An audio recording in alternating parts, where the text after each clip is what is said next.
Welcome to the shop. Steve here at SKS Props, and today we're going to make a gnome home out of HD foam.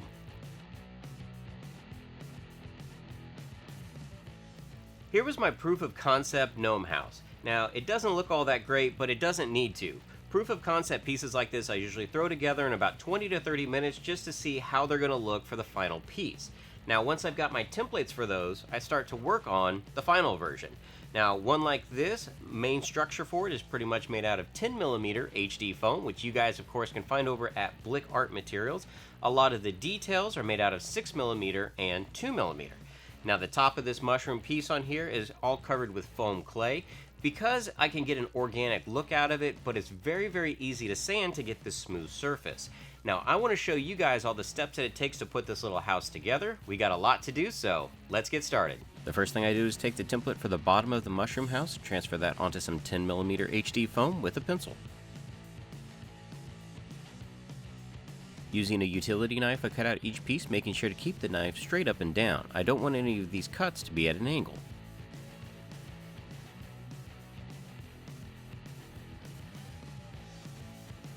Once I have all 6 pieces cut out, I pull out some craft paper to protect my cutting surface and start to glue these together using some contact cement.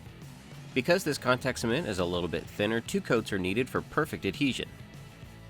Notice the small marks along the perimeter of the foam. These help me line up the pieces to make sure that I get the proper curve.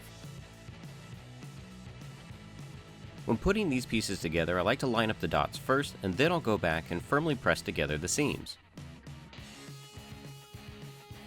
Adding section to section, I work my way around the base of this mushroom until I have my completed shape. Now the sides are a little bit flat, so I take my heat gun and lightly heat the surface, making sure not to burn the foam, while pressing and stretching it to give it a rounded shape. This is a technique you can do to the pieces before gluing them together as well. Moving on to the top dome of the mushroom, I take my template, just like before, and transfer that onto some 10mm HD foam, making sure once again to mark all the little notches on the side so we can properly line up the pieces. Once again, I cut out all the pieces using a utility knife and start to apply my contact cement to the sides. Now, because these pieces are a little bit larger, I'm going to use my heat gun to heat up the foam and roll it. This should help me to manipulate them a little bit easier while putting the dome together. Just like the base, I line up all the dots first, making sure to firmly press the top of it together as well.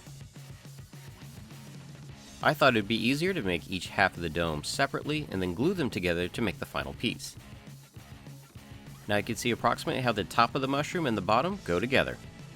I want to start cleaning up my seams, and to do that I'm going to take a very smooth sanding drum and go over all the lines where the foam has been glued together. This process was done for the base and the top. To give the top some separation, I cut out a 5" by 5" 10mm HD foam square. This is going to be glued into the top of the dome. The base will eventually attach to this. To give the top of this mushroom a more organic look, I'm first going to start off by using a heat gun and heating up the lower edge and bending that out. Secondly, I'm going to use some foam clay. I'm going to place this on top to give it a more textured surface. To help the foam clay stick properly, I'm going to wet the surface with a little bit of water, and then using thin sheets of the foam clay, I'm going to press that onto the top. Now when I'm placing different layers of foam clay together, I'm constantly dipping my fingers in the water to help smooth out the surface. Another thing I like to do is to use a tongue depressor to help move the material around. You can see how the foam clay gives you a very organic look. Now a lot of this is very exaggerated, and that's okay because I'm going to go back and sand it down. After you're finished sculpting, allow the foam clay to dry for 24 to 48 hours. After about a day, the foam clay is dried enough that I can start the sanding process. Foam clay sands extremely easy, so I'm just going to use a sanding sponge, knocking down a lot of the high points. I want the bottom of the dome to have a little bit of character and not just be straight across, so I mark that with a pencil and use a rotary tool to give it a little bit of a wave. After I go through my initial pass, I clean up the edge, once again using a sanding sponge. Using a rotary tool and a smooth sanding drum, I start to add texture to the base of the mushroom. Now this will do 2 things. It'll give it a really cool appearance, but also help hide the seam lines. Before I attach the top, I want to start to add the accessories to the bottom of the house. First up is going to be the door frame cut out of some 6mm HD foam. The shape of this piece is lightly traced onto the base of the mushroom, and then I use a stone bit to add additional textures to make it look like wood. That same textured appearance is also applied to the door trim. After the door trim has been detailed, it is attached to the base using some super glue. You can see how that additional texture really stands out compared to the rest of the piece. Cover for the front door is made in the same fashion. The template is traced onto some 6mm foam. It is detailed using the stone bit and also glued into place using super glue.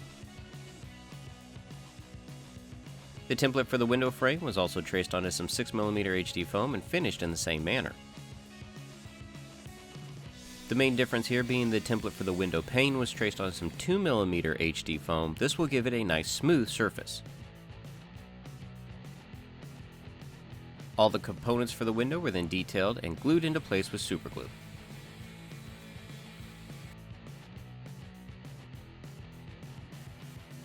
To make the trim for the inside of the window, I used small strips of 2mm HD foam. These strips were marked, cut, and glued into place. I pulled out a package of 10mm HD foam round dowels, cut off a little bit, and this will act as the doorknob. It's time to start adding details to the top of the mushroom, and the first thing we're going to add up there is going to be the window. The template for this piece was transferred onto some 6mm HD foam and cut out with utility knife. Now the big thing to note here is the part that attaches to the mushroom was cut at a 45-degree angle.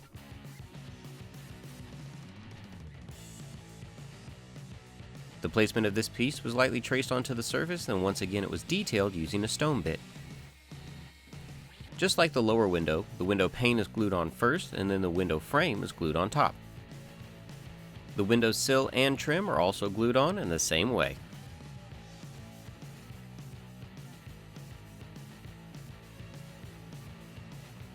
To start fabricating the chimney for the house, I cut a 15mm HD foam round dowel.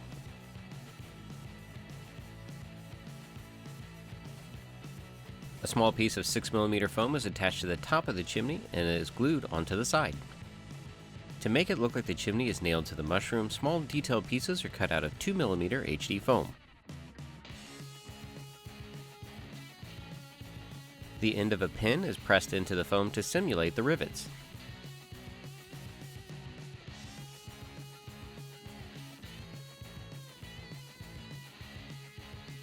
The base of the mushroom is cut flat, and then using super glue is attached to the plate that we had installed earlier. To fabricate all the spots for the top of the mushroom, these were just freehand cut out of some 2mm HD foam. I test fit these in several different places, and once I was satisfied with where they were going to go, they were then glued into place.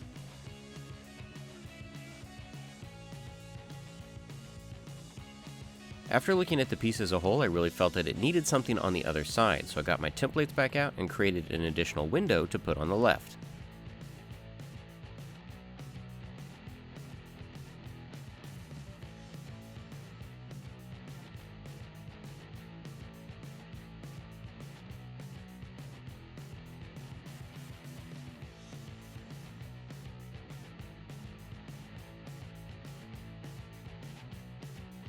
Plasti-Dip was used to seal the foam, and after the first thin layer had dried, a second layer was applied. Once those layers had cured, Krylon Red Rust Primer was added as my base color layer.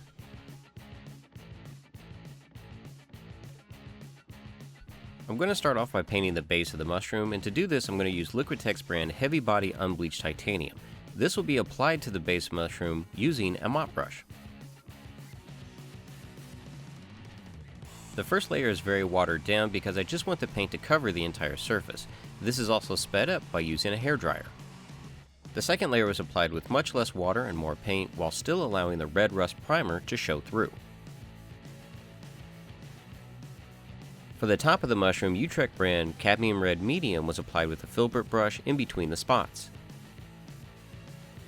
I add an additional layer of this paint in certain areas to act as a highlight.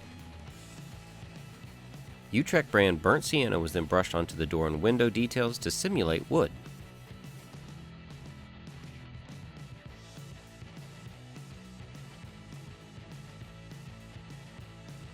Going back to the top, unbleached titanium was applied to the spots. This was watered down quite a bit to make it easier to move around. Unfortunately, because they are raised, I had to go back in with a detail brush and paint a lot of the edges. Once they had all dried, just like the base, I went in with more unbleached titanium, less water, more pigment, and dry brushed that onto the spots. A small amount of Liquitex Heavy Body Brilliant Blue was mixed with the unbleached titanium. This was applied to the window panes using a detail brush.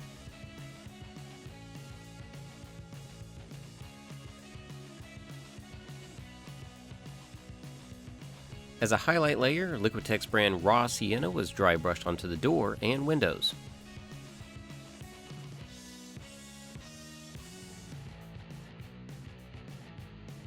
To paint the chimney, Liquitex Heavy Body Iridescent Rich Silver was applied to the surface, still allowing that rust red primer to kind of show through.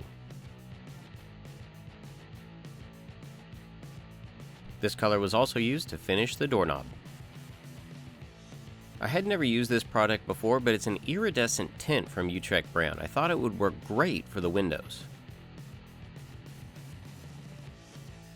It goes on pretty transparent, so any color that's underneath shows through. After I'd painted the windows, I applied a little bit to the top of the mushroom to simulate a dew-like sheen. The base of the mushroom was still a little too clean, so I took some of that Liquitex brand Raw Sienna and muddied up the bottom.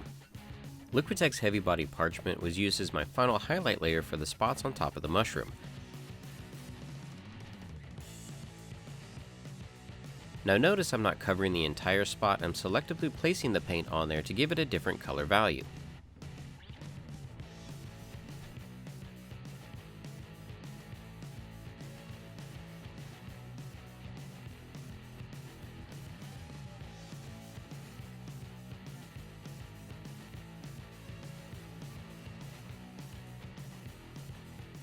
So you guys can see the basic steps that it takes to put together a little gnome house for your inside decoration or out in your flower bed.